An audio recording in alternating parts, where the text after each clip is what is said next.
Oferecimento: Empresa ArcelorMittal. ArcelorMittal é aço, aço é ArcelorMittal. Ativa Atacado. Compre nas lojas de Londrina, no site e no WhatsApp se preferir. 43999117387. Conheça os nossos produtos.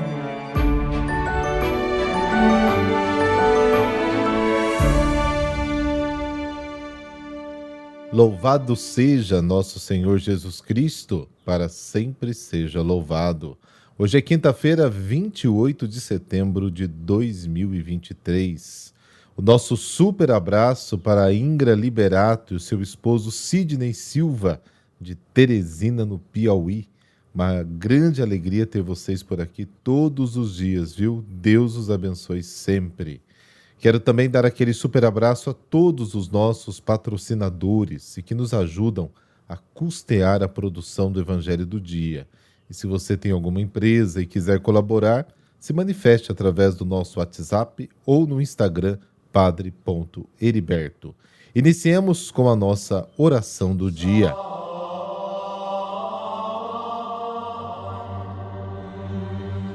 Pelo sinal da Santa Cruz, livrai-nos Deus, nosso Senhor, dos nossos inimigos. Deus eterno e todo-poderoso, ouvi as súplicas que vos dirigimos de manhã, ao meio-dia e à tarde.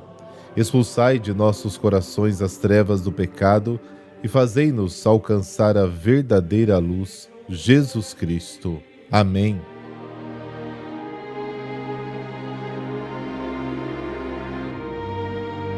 Lucas, capítulo 9, versículos de 7 a 9.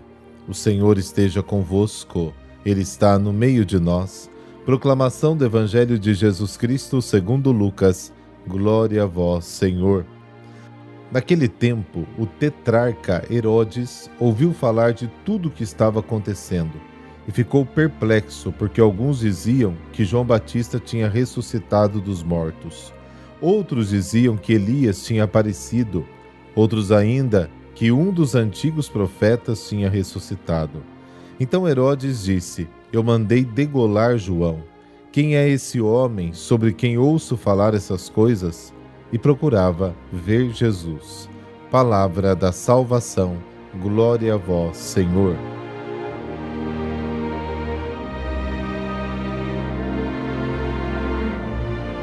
O Evangelho de hoje apresenta a reação de Herodes à pregação de Jesus.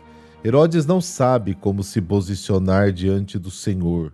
Herodes havia matado João Batista e agora quer ver Jesus de perto. O horizonte parece ameaçador.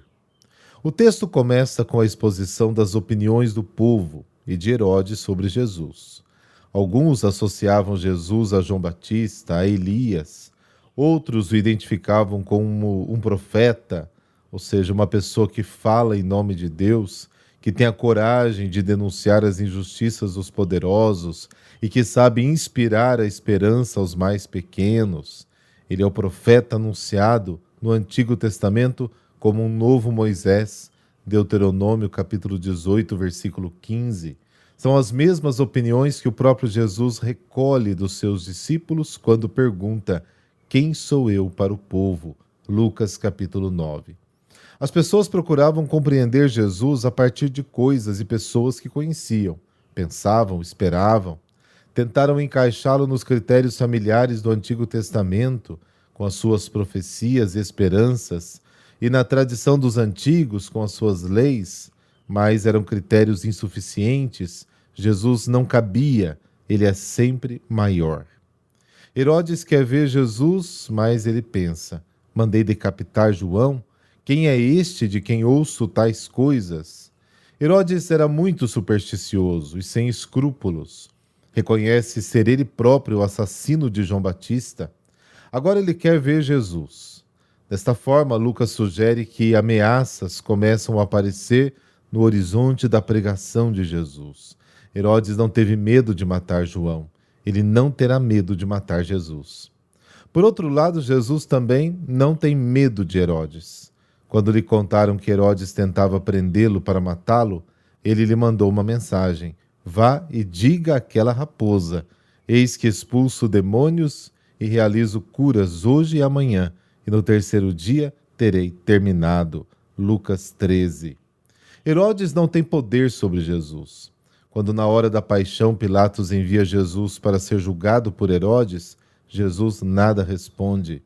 Herodes não merece nem a resposta. Às vezes, os três Herodes que viveram na história se confundem. Então, os três aparecem no Novo Testamento com o mesmo nome, mas vamos identificá-los um pouquinho. Primeiro temos Herodes, chamado de o Grande. Ele governou Israel a partir de 37 a.C. Ele aparece no nascimento de Jesus e também é aquele que matou os recém-nascidos de Belém, Mateus capítulo 2. Depois nós temos Herodes, chamado Antipas, que governou a Galiléia de 4 a 39 depois de Cristo. Aparece na morte de Jesus, Lucas 23, e ele também foi o que mandou matar João Batista, Marcos capítulo 6. E nós temos ainda Herodes, chamado Agripa, que governou Israel de 41 a 44. Ele aparece nos Atos dos Apóstolos e matou também o apóstolo Tiago, está no capítulo 12. Quando Jesus tinha cerca de 4 anos, o rei Herodes morreu. Foi ele quem mandou matar os recém-nascidos de Belém. Seu território foi dividido entre seus filhos. Arquelau, que recebeu o governo sobre a Judéia. Ele era menos inteligente que seu pai, mas muito mais violento. Quando ele assumiu o poder, cerca de 3.000 pessoas foram massacradas na praça do templo.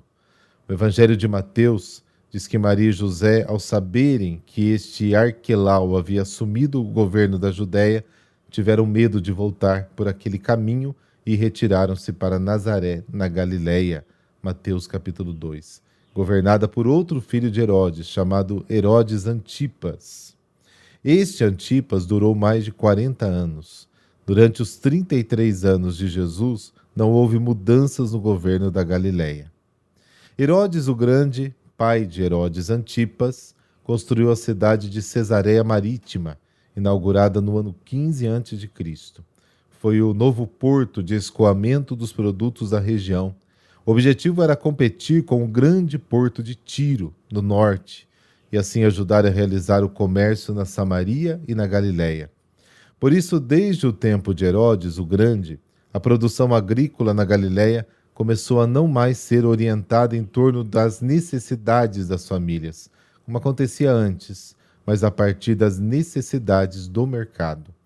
Este processo de mudança na economia continuou durante o governo de Herodes Antipas, durante 40 anos, e encontrou nele um organizador eficiente. Todos esses governadores eram servidores do poder. Na verdade, quem mandava em Israel a partir de 63 a.C. era o Império Romano.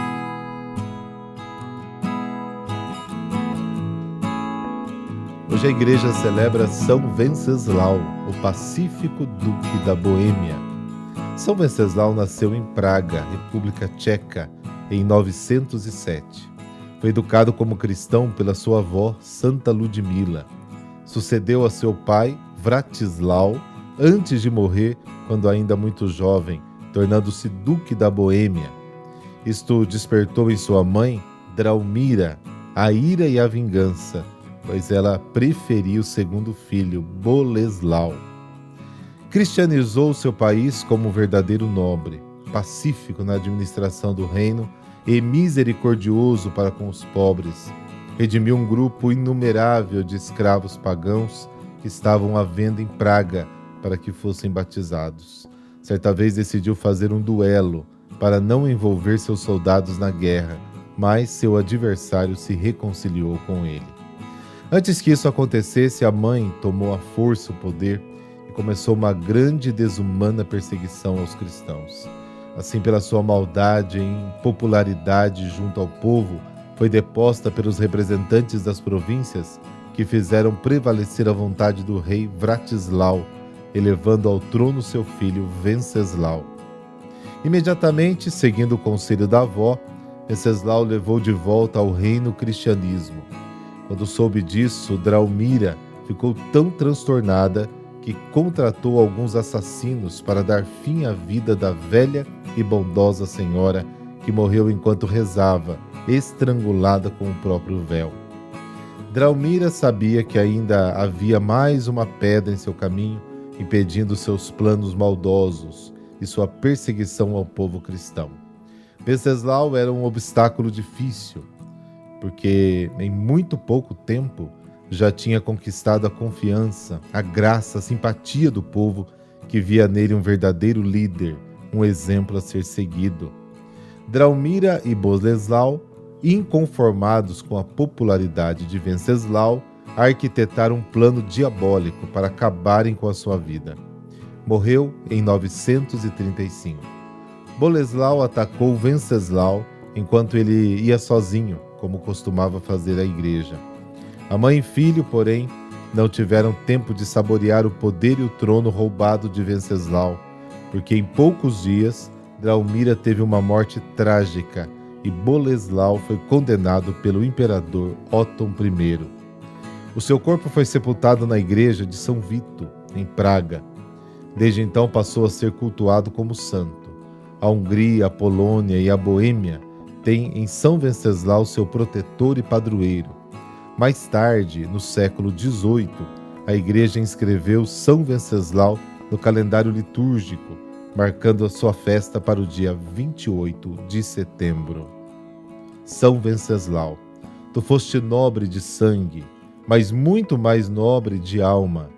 Dai àqueles que são os líderes a mesma nobreza e dedicação para o povo que necessita. Embuti a fé nos seus devotos e, com o seu exemplo, fortaleça o caminho cristão. Amém. Abençoe-vos o Deus Todo-Poderoso, Pai, Filho, Espírito Santo. Amém. Boa quinta-feira e amanhã a gente se encontra. Até lá!